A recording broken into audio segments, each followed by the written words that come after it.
We understand the logic of chunking things together for efficiency, right? If we see these things presented often enough, we could probably, create a little bit of a streamlined response to this, and that is useful.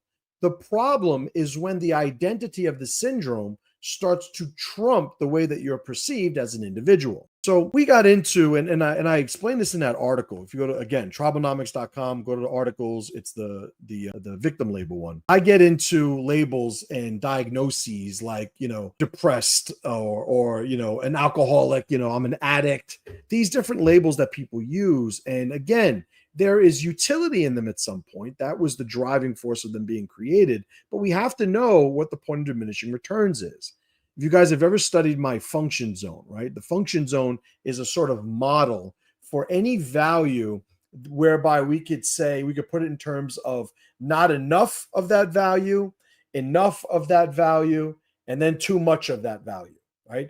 That model is what I call the function zone. Whenever we have I'll take the alcoholic label, the alcoholic diagnosis, right? Because again, there's some overlap here. The guy's drinking too much. Okay. I don't know if he's, if at any point he's not drinking enough, like maybe there is, and I can make a case for that if I thought about it. It's not relevant now, but many people drink and there's not a dysfunctional outcome from them drinking. So we'll say that they drink enough, right? Whatever that function zone is, meaning they're functional. Their level of drinking is functional. But other people, they drink dysfunctionally. And when they drink dysfunctionally, they have all of these bad outcomes, these unwanted outcomes. Should they be drinking? Well, at a minimum, they should be drinking less. They're drinking too much. Should they not be drinking at all? I'd be the one to say, well, at their current level or their current state of relationship with drinking, that no, they probably can't be trusted to drink. But to say that they are an alcoholic as if it is some